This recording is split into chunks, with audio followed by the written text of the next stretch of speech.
बघता क्षणी तोंडाला पाणी येईल असं काळं मटण. काय मंडळी, आलं ना पाणी तोंडाला? तर बघू शकता किती छान असं आपलं काळं मटण बनून तयार आहे. नमस्कार, मी कविता, कविताज किचन आणि ब्लॉग मराठी या आपल्या यूट्यूब चॅनलमध्ये तुमचं सगळ्यांचं मनापासून स्वागत आहे. तर अगदी झटपट बनून तयार होणारं काळं वाटणातील मटण, तर त्याची रेसिपी आपण आज पाहणार आहोत. तर तुम्ही नवीन पाहणारे असतील तर नक्की चॅनलला लाईक करा, कमेंट करा, सबस्क्राईब नक्की करा. तर बघू शकता किती छान असं आपलं काळं वाटणातील मटण बनून तयार आहे. अगदी झटपट बनतं आणि अजिबात तामझाम नाही. तर चला आता व्हिडिओला सुरुवात करूया. इथे मी 3 पाव इतकं मटण घेतलेलं आहे. ते स्वच्छ धुवून घेतलेलं आहे. तर आता आपण त्याला दही लावून घेणार आहोत. तर इथे मी साधारण 2 चमचे इतकी दही लावून घेणार आहे. तर दह्यामुळे खूप छान अशी त्याची टेस्ट येते.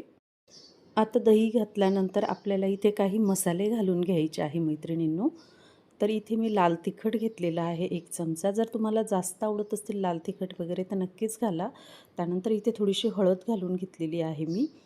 आता इथे आपल्याला 1 चमचा इतकं मीठ घालून घ्यायचं आहे. हे सगळं साहित्य घालून झाल्यानंतर आपल्याला छान असं सर्व मिक्स करून घ्यायचे. तर बघू शकता तुम्ही व्हिडिओत दाखवल्याप्रमाणे.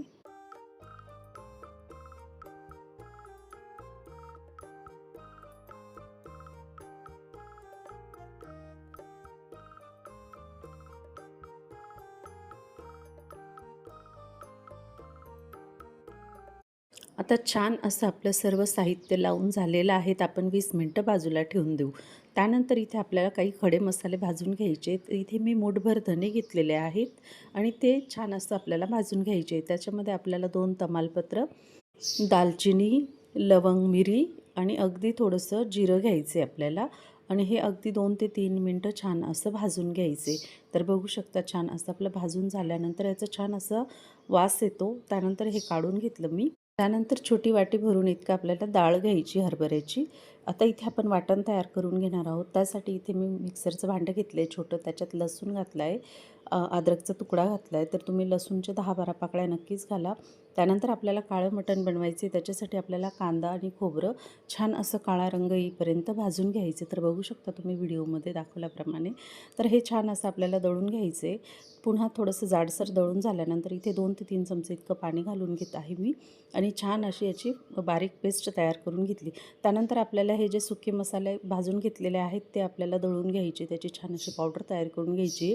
तर हे साहित्य मी एकत्र घालून घेत आहे छोट्या मिक्सरच्या भांड्यामध्ये आणि ते छान असं दळून घेणार आहे. तर याची छान अशी आपण पावडर तयार करून घेणार आहोत. बघू शकता तुम्ही व्हिडिओमध्ये. त्यानंतर इथे तेच मिक्सरच्या भांड्यामध्ये आपण कोथिंबीर आणि 2 मिरच्या ते पण दळून घेणार आहे. तर ते मी तुम्हाला सांगते पुढे. तर ह्या पद्धतीने दळून झाल्यानंतर आता इथे कुकर घेतला आहे मी आणि कुकरमध्ये साधारण 2 चमचे इतकं तेल घालून घेतलेलं आहे. तर त्यानंतर इथे आपल्याला छान असा एक मोठा कांदा कट करून घ्यायचा आहे. जाडसर कट केला तरी चालतो किंवा अगदी बारीक केला तरी चालतो. त्यानंतर तो आपण त्याची छान अशी फोडणी तयार करून घेणार आहोत मैत्रिणींनो. तर तुम्ही माझा व्हिडिओ कुठून पाहत आहात मला नक्की कमेंट करा आणि नवीन असणार तर नक्कीच चॅनलला सबस्क्राईब करा. तर बघू शकता आता ही छान असा कांदा परतून झाल्यानंतर याच्यावर आपण जे मटण साईडला ठेवलेलं होतं ना सगळे मसाले वगैरे लावून, तर ते ह्याच्यामध्ये आपल्याला घालून घ्यायचे. तर ह्या पद्धतीने छान असं आपल्याला मिक्स करून घ्यायचे चमच्याने. तर खूप सुंदर आणि चविष्ट असं मटण बनून तयार होतं. तर आपण जे कोथिंबीर आणि मिरची छान असं वाटण तयार करून घेतलेलं होतं ना त्याचं, तर ते पण आपल्याला ह्याच्यामध्ये घालून घ्यायचे. तर खूप सुंदर चव येते. त्यानंतर इथे मी थोडंसं पाणी घालून घेतलेलं आहे. बघू शकता इथे आपण 2 ते 3 मिनटं छान अशी वाफ काढून घेणार आहोत. तर इथे मी थोडंसं झाकून ठेवलेलं होतं 2 ते 3 मिनटं. तर बघू शकता आता इथे छान अशी उकळी यायला लागली आहे. तर ह्याच्यामध्ये आपल्याला 1 ते 1.5 ग्लास इतकं गरम पाणी घालून घ्यायचे.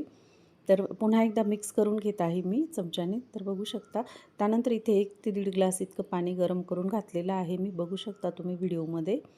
तर ह्या पद्धतीने आपल्याला छान असं करून घ्यायचं आहे आणि इथे आपल्याला कुकरचं झाकण बंद करून 3 ते 4 शिट्ट्या अशा छान काढून घ्यायच्या आहे. तर चला आता फोडणीची तयारी करू आपण.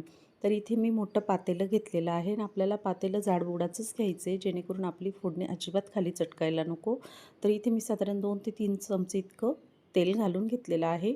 त्यानंतर जे आपण वाटण तयार केलेलं होतं ना कांदा, खोबरं, आलं, लसूण घालून, तर ते सुरुवातीला आपल्याला ह्याच्यामध्ये घालून घ्यायचे आणि त्याची छान अशी खमंग फोडणी तयार करून घ्यायची. ती फोडणी तयार झाल्यानंतर आपण जे पावडर मसाले तयार केलेले होते ना, धणे वगैरे दळून, तर ते सुद्धा आपल्याला ह्याची पावडर घालून घ्यायची याच्यामध्ये. पुन्हा आपल्याला छान असं परतून घ्यायचे. बघू शकता तुम्ही व्हिडिओमध्ये दाखवल्याप्रमाणे. तर तुम्ही इथवर व्हिडिओ पाहत आहात तर नक्कीच चॅनलला सबस्क्राईब करा.